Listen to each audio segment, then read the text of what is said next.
ลูกนี้บานอยู่เลย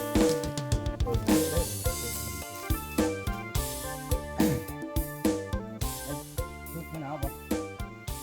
ได้ลูกมะพร้าวนี่ก่อนก็ได้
ร้อยคำนี้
สบายดีเด้อทุกคนวันนี้ก็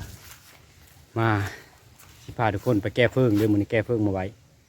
ตามทุ่งให้ทุ่งนาและเฟืองกระเจ้าปั้นเลยนะเด้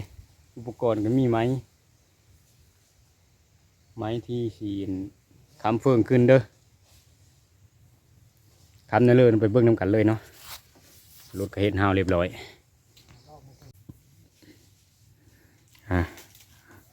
อันนี้รถไถแก้เด้อมัดหาวต่อมาช่างไฟต่อขึ้นสูงพุ่นละเนาะ ไปนำกันเลยบัดนี้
ร่มมันจะเฟื่องลงครับ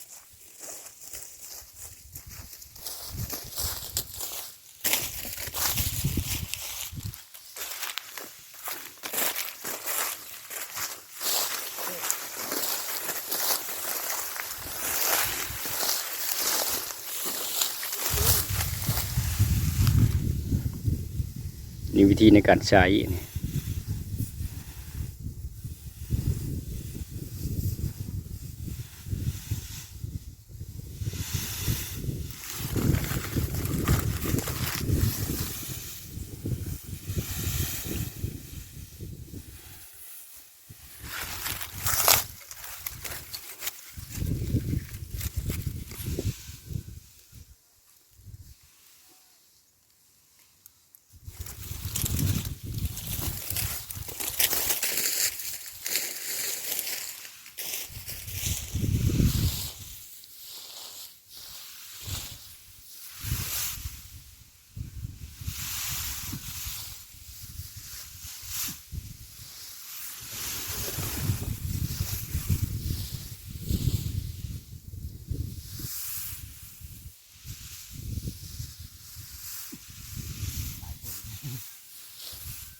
จะไหวยืดหนึ่ง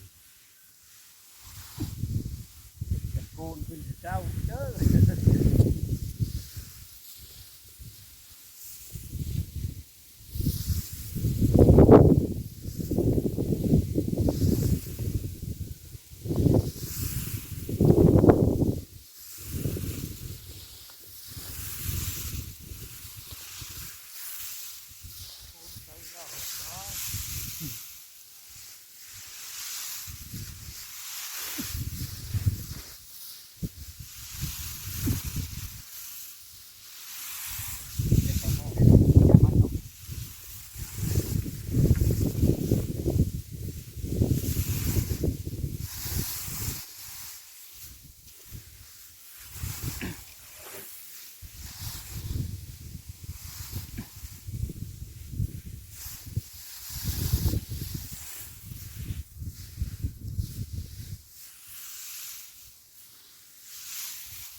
ย่อขึ้นจะน้อยบ่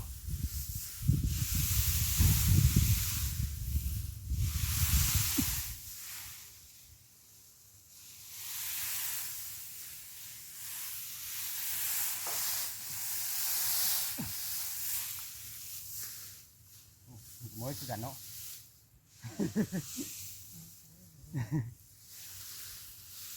hay chứ tụi mình vậy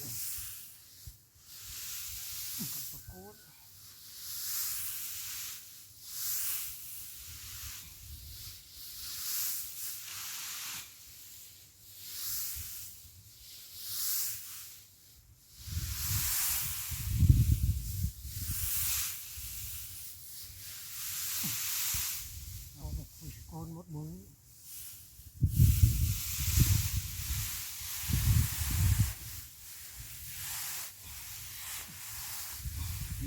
không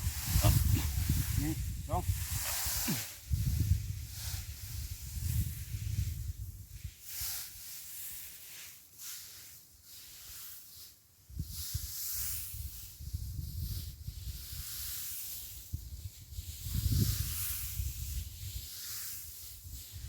rồi sửa hàng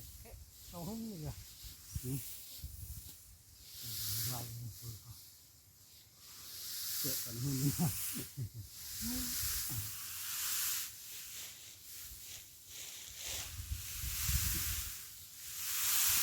ô tắm đây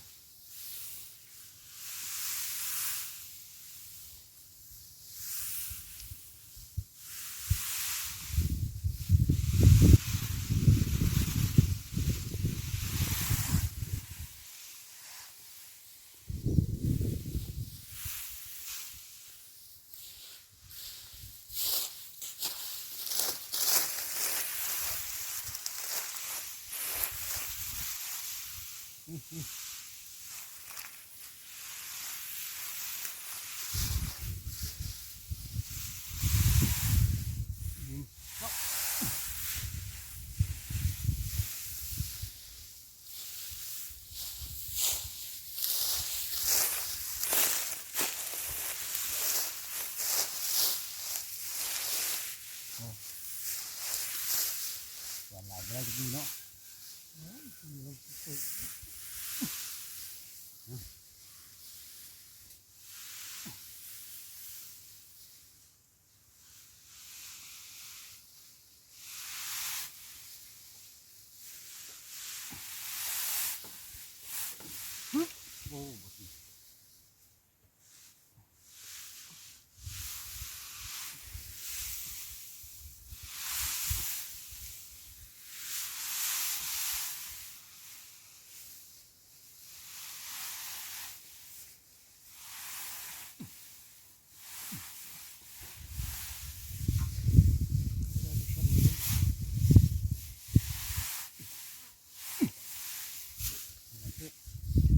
có con bò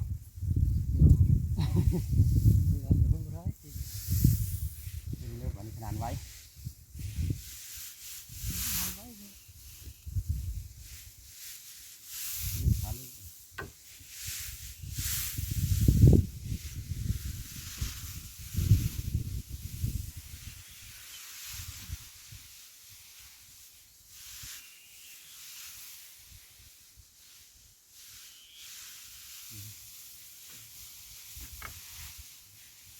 มันนี้ไว้เลยบ่โอ้ยตัวนี้แข็งแห้งคักเลยเนาะเรียบร้อยแล้วนี่มึงดูโอ้ยตอกมามัดแป๊บไว้นี่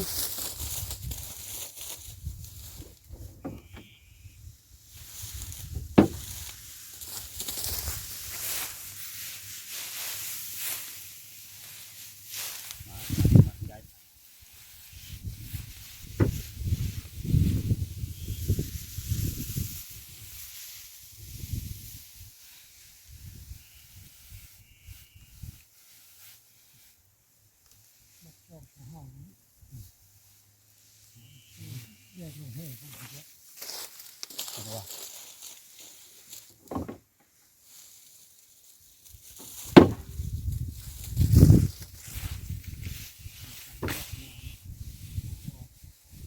ตามด้วยป่ะ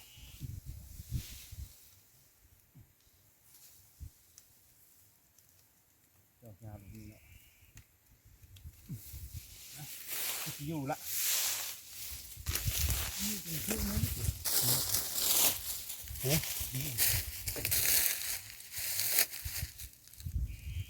ฝาดถึงจังเลยไม่ได้แล้วทุบดินลงเลย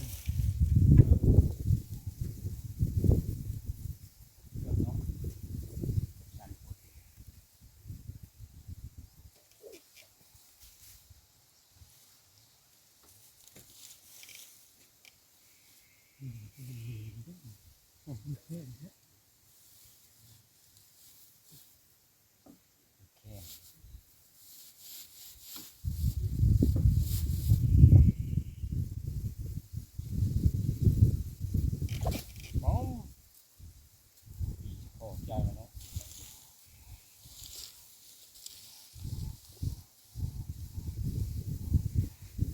เด้อ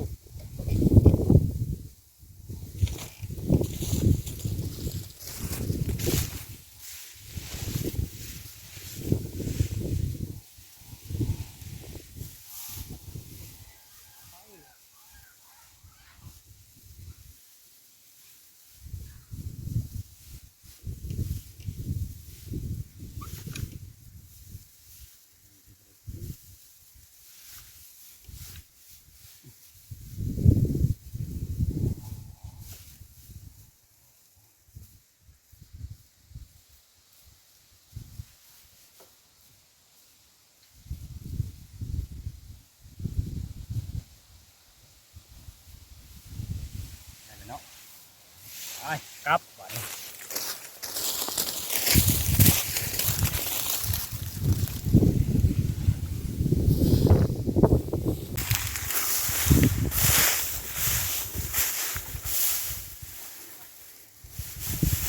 นี่แมันทำผัดซื้อก่อนเด้อผัดซื้อก่อนเสียเฟืองขึ้นไว้เวลาลงจังสบายเนาะเห็นในเรื่องนั้นเบิ่งน้ำกันเลยถ้าเบิ่งน้ำกันเด้อซื้อ2 เซนผู้ซื้อกับตัวนี้เด้อฝาท้ายมันนี่พาดเลนไปฮอดพุ่นเลยเราจะสะเพิ่มขึ้นบาท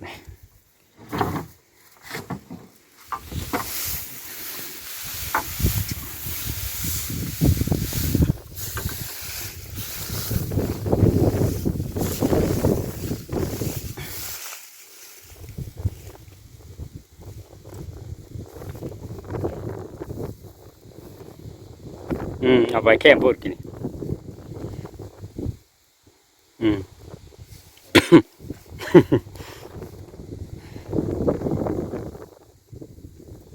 ซื้อพาดไปซื้อทั้งเครื่องพาดไปซื้อบริมัดเด้อพาดไป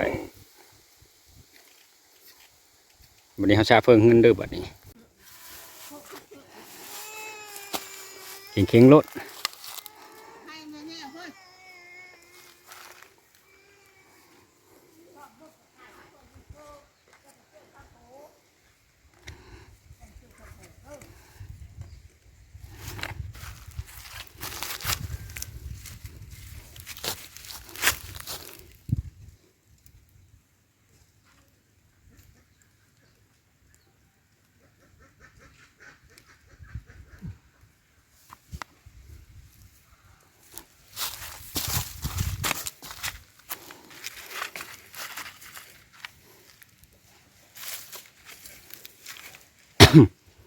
เอาเสื้อที่ผู้พานถึงนะเนาะมามัดติดกับหลักหูทางข้างนี้ไว้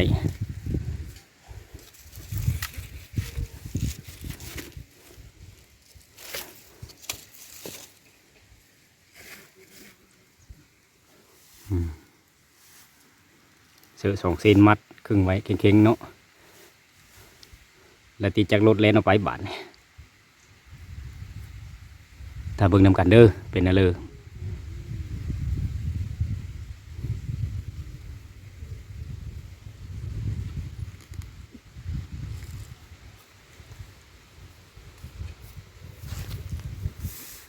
แล้วบ่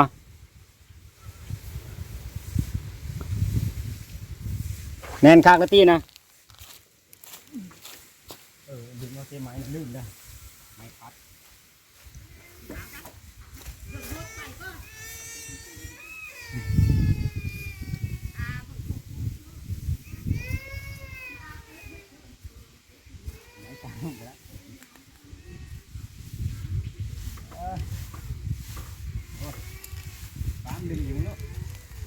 เสียงกันบ่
เด้อเด้อเวลาเบิ่งเด้อ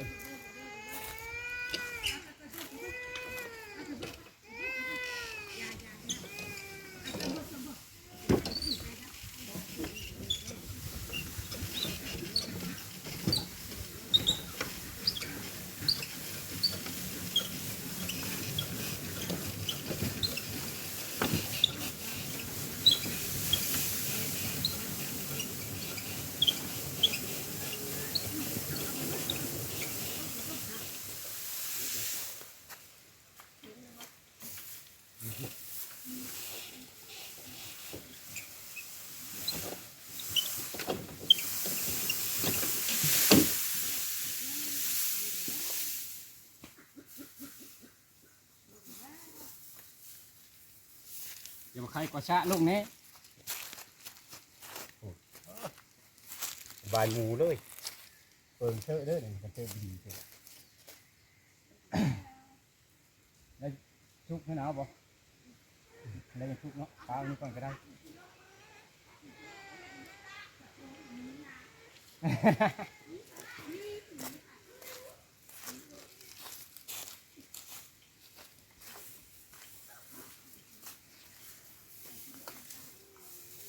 เห็นปะ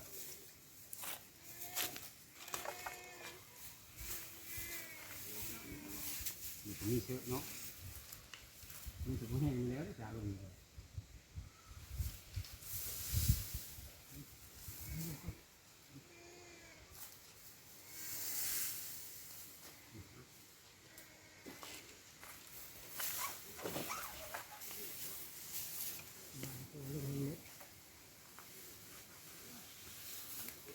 ต้องมีเพื่อนมันหลายตัวนี้มีหลายตัวนี้ไปเป็น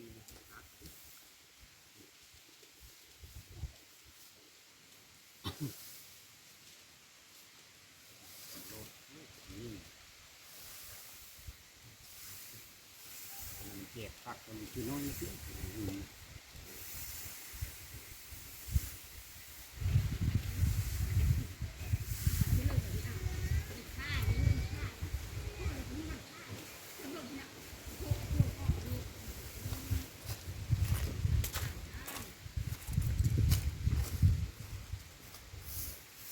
rồi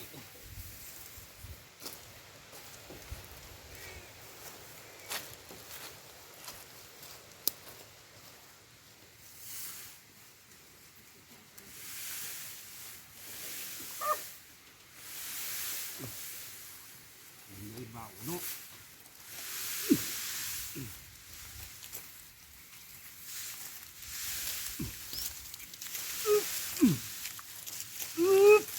học coi